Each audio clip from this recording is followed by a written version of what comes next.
Get to the bottom of what's truly healthy in this crazy, complex world, so you can take back what is rightfully yours. Welcome to the Health Sovereign Podcast. This is your host, Logan Christopher. Welcome back. And in a moment, we will be joining back into the conversation with Perry Marshall, author of Evolution 2.0. If you missed last week's episode, you want to make sure you listen to that first for the understanding of DNA, what we really understand about these days, which is far different from the kind of high school learning most people got, and what Perry calls Evolution 2.0, how evolution is actually working. This is good background for what we're going to get into today, and it leads in because science knows this stuff, yet still most people are caught up in this neo-Darwinistic mindset. So why is science take sometimes 200 years to correct problems? Let's dive in. Forget fads. How about you base your health on sound principles that have existed for millennia? That's what my book, Powered by Nature, How Nature Improves Our Health, Happiness, and Performance is all about. If you want a special deal, my company Lost Empire Herbs will give you a $30 gift card to buy a $20 book. Plus, every sale will support indigenous people in the Amazon rainforest too. Find out more and pick up your copy at poweredbynaturebbook.com. So we talked about this with Barbara McClintock, them not accepting her work, and she just kind of put her head down and continued working on it, and 40 years later, so she was recognized for it. But we see this as a pattern in science over and over again, and one of the longest things we can talk about, have been talking about, is Lamarckism, which is kind of a different word for epigenetics, saying that inherited traits will get passed on, and that's mainstream is still not quite accepted, or most people aren't aware of this. So it's been some 200 years since Lamarck wrote that originally, right? Yes. So Lamarck said, if an organism learns or adapts to something in its life, in its environment, it will pass that on to its offspring. And that was in the early 1800s. And Charles Darwin accepted that. Now, of course, Charles Darwin didn't know anything about genetics. And Mendel and his genetics only came along at the very end of Darwin's life. But around the beginning of the 20th century, Lamarck's idea was soundly rejected. They said, that is ridiculous, not true. Oh, silly guy, well-intentioned, but ridiculously wrong. This is kind of what tipped me off. Lamarck would be derided in ways that, look, there's a gazillion theories that turned out to be wrong. Very seldom do we just mock and insult people who had the theory. You know what I'm saying? Come on. But people would mock and insult Lamarck. And then within the last 20 years, we have found out that he was right all along. In fact, we don't even know how right he was. This is a huge, epigenetics is just growing by leaps and bounds. In business, we talk about star businesses and growing markets. Man, epigenetics is a growing market for sure. And so it took literally 200 years for that guy to be vindicated. And in evolutionary biology in particular, I have seen a tendency for obsolete theories to last a long, long time. And I think there is a larger systemic problem in the way that we actually do science. I think we have systemic problems with the way the publishing system works, the way the peer review system works, the way the grant system works. And we need to do some work in those areas. Yeah. Absolutely. I 100% agree with you. One of the things you describe in your book is an earlier case of this same, it's really a pattern that we see in science. And I'm not sure if I'm pronouncing the guy's name right, but the Semmelweis. Oh, yeah. Yeah.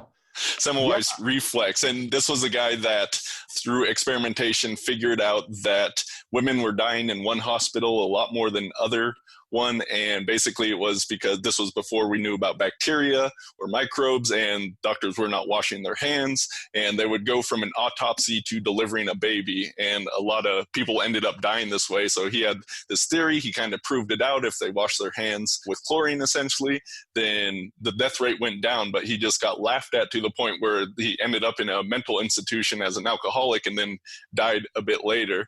And the doctors laughed at him because they did not understand the mechanism of how this happened. So they laughed at this idea of cadaverous particles transferring from one place to another. But we see this again and again. For example, going on right now, most people don't recognize that electromagnetic frequencies, there's problems with EMFs causing damage. For a long time, they're saying, no, this can't possibly do, because we don't know the mechanism of it. Lo and behold, like, I forget how recently this was, but Dr. Martin Paul came out and he provided the mechanism, how it changed up the voltage-gated calcium channels in the body. So one of the things you mentioned in your book is the science should not be so concerned with how, at least in the beginning, right? If you can't explain why something works, that doesn't really matter if you see that it is working. Yet oftentimes things are thrown out because it doesn't fit the paradigm of the scientists in question. Yes, what we can observe is always far ahead of what we know how to explain. And there is a persistent tendency to look at things that we can't explain and just pretend that they don't exist. I mean, this is true in psychic phenomena. This is true with evolutionary mechanisms. You know, it's even true of like dark matter. You know, we still don't know how to detect dark matter in the universe. Dark matter is a postulated explanation for why the universe seems to be expanding at certain rates. It's like it's inserted in there to make the math work. And you know what? That's fine as long as you tell everybody what you're doing. Right. Well, we don't know what's making this happen, but it acts like a different form of matter with some other characteristics. So we're going to put that in as a placeholder until we figure it out till later. Right. And that's 90% of the universe or something like that, dark matter. Well, dark that's energy. what they're saying right now. And it could be completely wrong 40 years from now, but that's, probably is. That's where we're at. Right.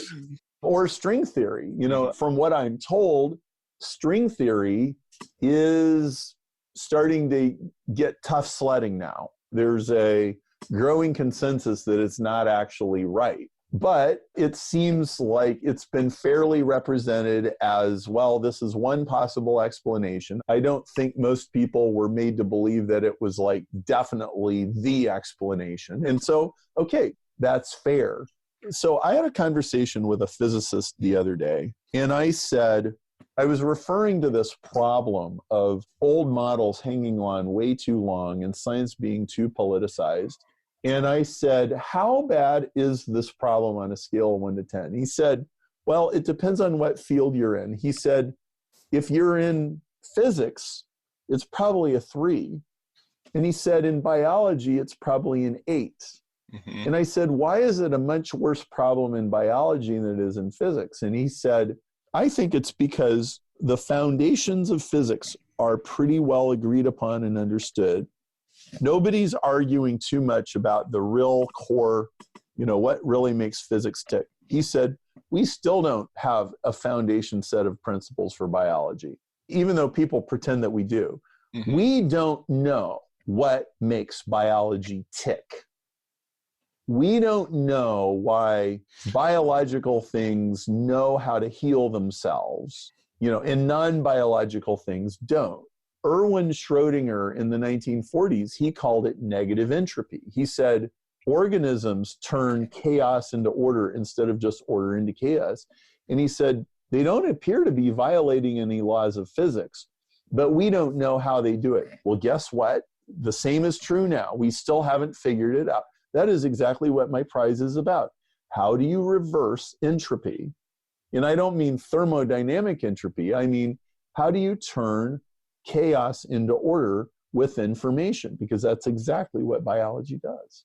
Yeah, and to what you're saying as far as the program, I'd say in health and medicine, the problem seems to be a 10, unfortunately. And I think there's probably two parts of this with you get more of the hard sciences, right? So you talk about, there's this concept of physics envy, right? So biologists were jealous of physics because physics is so exact. Like you do the math and things will work.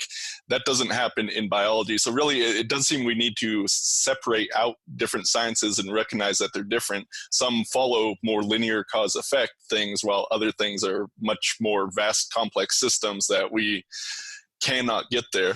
But then there's also the profit that gets in there. So just recently, I was doing some research on the opioid crisis that's going on. I haven't really dug into that. I know you have a personal story, someone you worked with, and some problems of how the opioids ended up destroying him. So what I found really interesting here is basically it was a 5-sentence letter got published in a journal that talked about, in our hospital, we saw this many patients on opioids and only like a few of them were addicted. So this wasn't even a study. It was just some numbers thrown on there. Yet this paper then got cited 608 times, over 70% of which were positive, meaning that they were using this. And I have to think it's intentional. Well, I think there's some doctors that just got hoodwinked. Like, it's hard to get to the bottom of the swamp in science, but some of them were, and definitely the companies behind this were using it intentionally, telling their salesmen to say, oh yeah, addiction rate is less than 1%. So this falsifying of science was used in order to create this thing, which, as we see many years later, blows up, a lot of people dying, all kinds of problems from it. So science is tough. Science is tough. Maybe if I could play devil's advocate a little bit. Yeah. Sometimes it does take 200 years to figure out if a theory is right or wrong. Yeah. Sometimes it just does. Now, I think I was giving a talk one time in the UK, and somebody said to me, I was talking about Lamarckism and epigenetics. And the guy says, oh yeah, my dad's a farmer. He could have told you that learned characteristics are passed to offspring like decades ago. He knew that a long time ago. Well, so this is another pitfall, let's say, is that people get so narrowly into their specialties and into the dogmas of a particular sub-profession that they don't even leave their office and go walk around. Well, what would happen if you went and talked to a farmer? What could a farmer tell you if you asked him the right questions? And of course, a molecular biologist and a farmer speak two completely different languages, but that is precisely the need, is to cross disciplinary boundaries and have conversations that don't normally happen.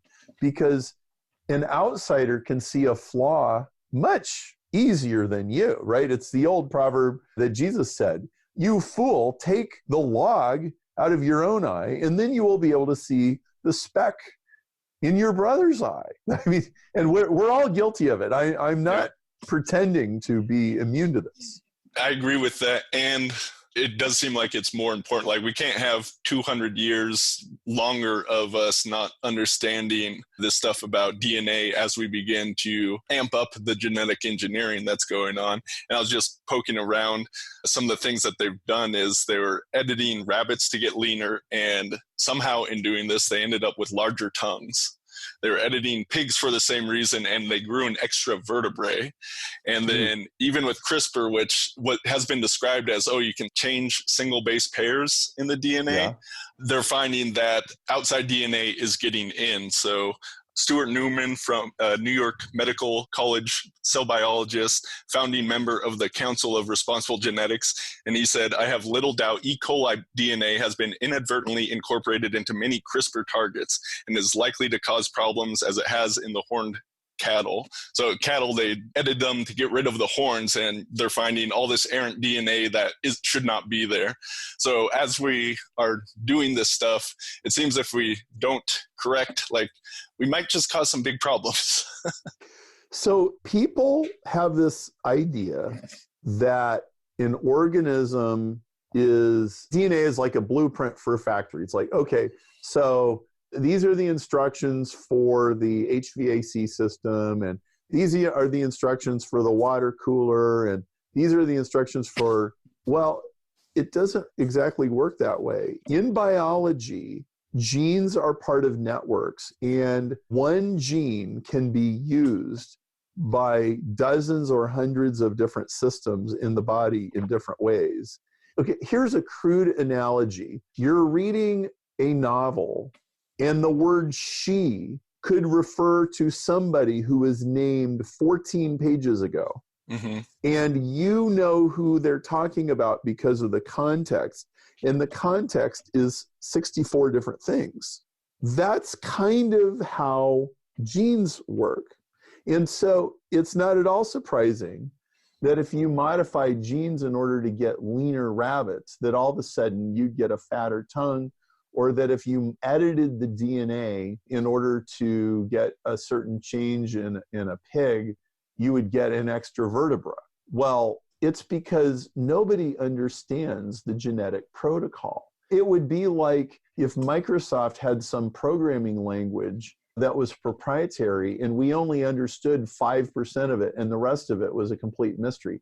That is where we're at with genetics. And so we're a bull in the china shop. And I'm not saying, like, we can't put the genie back in the bottle. Mm-hmm. You know, you can buy a CRISPR gene editing kit on Amazon for $169. Whether that's a good idea or not, it's not going to change.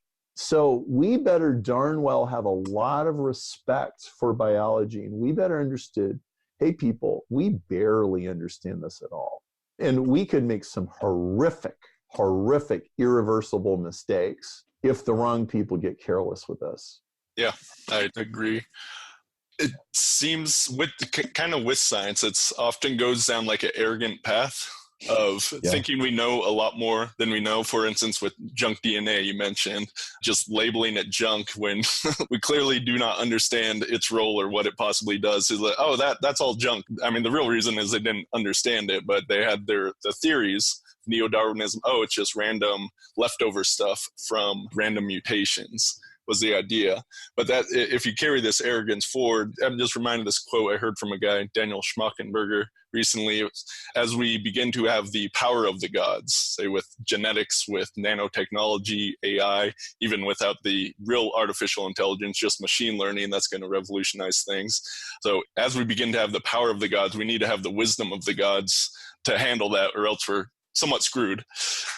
Oh, you're exactly right. And you know what I think the key to all of this is skin in the game. Mm-hmm. The reason that every single one of us is willing to get in a taxi with a complete stranger is if the taxi crashes, the other guy's in the car with us. Right? Yep. Okay, you imagine getting in a taxi or an Uber, and there was a laptop sitting there. There was nobody in the driver's seat, and there were these gears and cams attached to the steering wheel. And some guy in India looked at you through the screen and said, "Hello, my name is Pradesh, and I am going to be driving your taxi today." You would get out. You're like, well, you can crash me, and you're sitting in your comfortable office in Hyderabad, right? You know what I like to say there's still a few people out there that say that 97% of our DNA is junk. You know what I say to them? I say, so tell you what, I'll buy you a plane ticket to Thailand, and we'll use a CRISPR gene editing experiment, and you tell me which of your DNA I'm allowed to delete. I've never gotten a taker. They always back down a little bit. Or your children, well, let me, are you getting ready to conceive? Let's take those embryos and delete the junk DNA. How's that? Right? Like, a lot of these people, they don't even believe it. They're happy for somebody else to take the risk, but they're not going to take the risk. And this is a signature of bureaucracies where the buck just gets passed on to other people. Well, we'll let the taxpayers bear this burden. We'll let somebody else pay for it. No, like, you got to pay. You use your own money.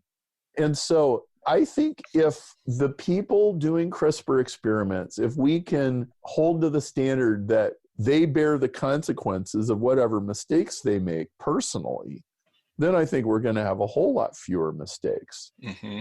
So what would you recommend? So we've kind of established here that there are issues with science, and there's numerous ones we haven't even talked about here, that make it so false theories 50% of our science is wrong. We just don't know what 50% it is.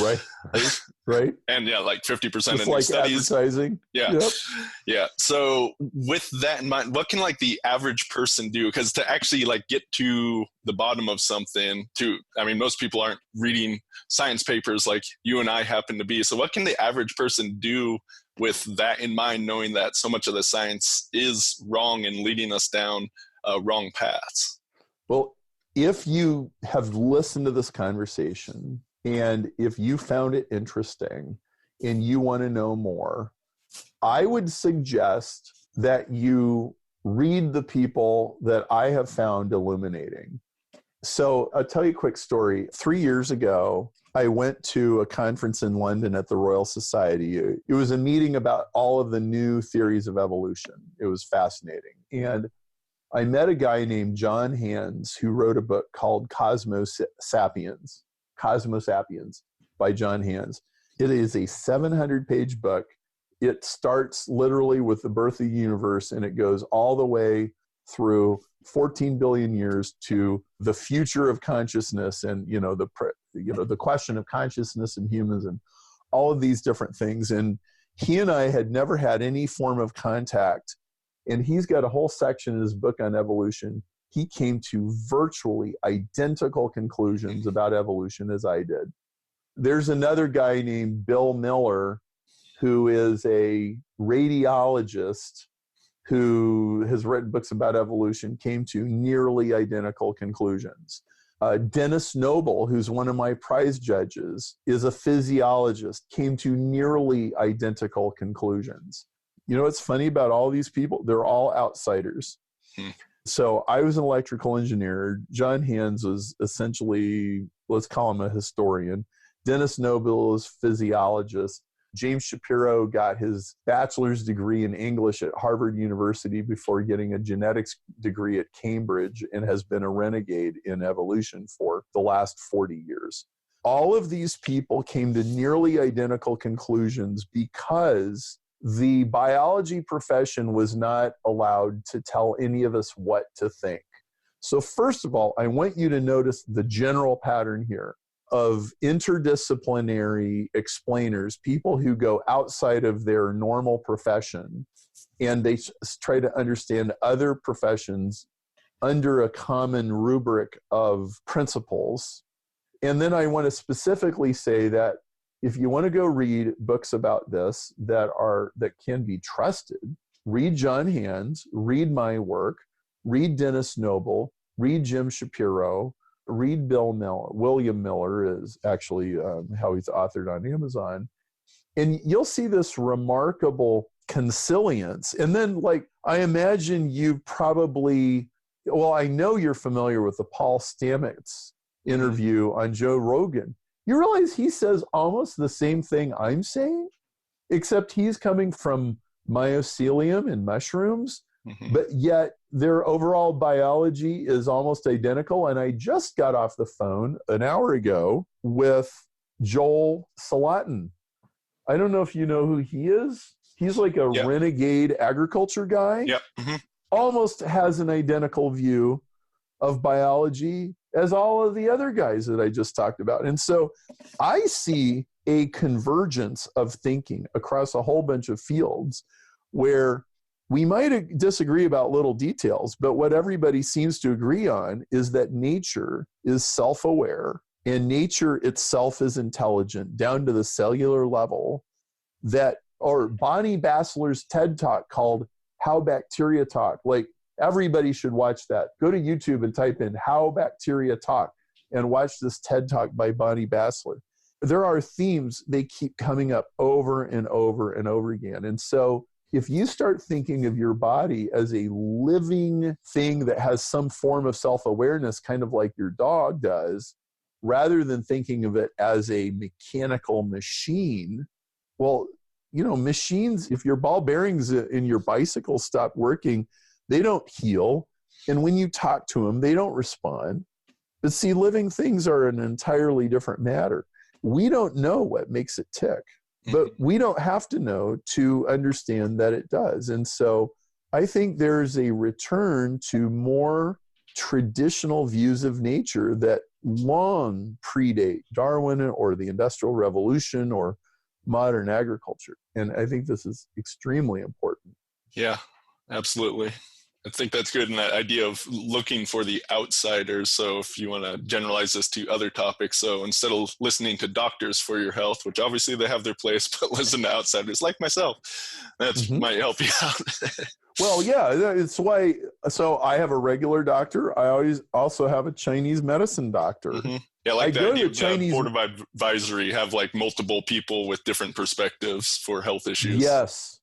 Yes. Now, when you have people with multiple perspectives, of course, it's hard for them all to talk to each other, right? The easiest thing is they all went to the same school and they all got the same degree and they all bang the same drum and they all get along great.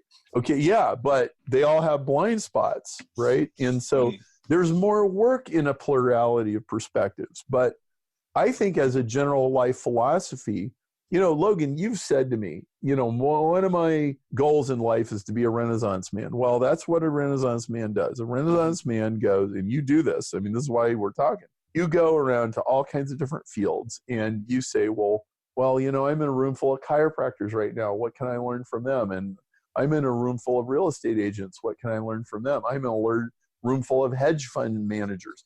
What can I learn from them? You can learn from everybody. And then you start cross-pollinating the things you learn from other disciplines. You will know things that literally no one on earth knows. And that's a really special thing. Yeah, excellent. Well, we're coming up on the end time here. Perry, where would you like people to go to find out more? I would like you to go to evo2.org and subscribe to our podcast. We're on all the major podcasting channels. And you can get 3 free chapters of Evolution 2.0 at evo2.org, EVO2.org. And boy, if this conversation stimulated your thinking, I want you to know there is so much more to learn. It is so fascinating. And nature is not this blind, vicious, selfish machine. Nature is cooperative. Nature is symbiotic. Nature is self-aware. Nature is self-modifying, and we are. And I think as we embrace these things, we're going to be sick less often. We're going to live longer.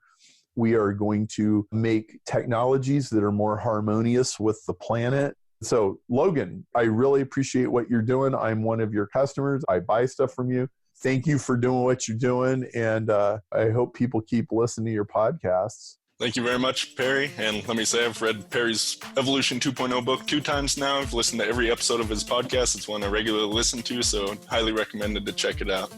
Thanks, everyone, for listening, and thank you, Perry. Thank you. This is thepodcastfactory.com.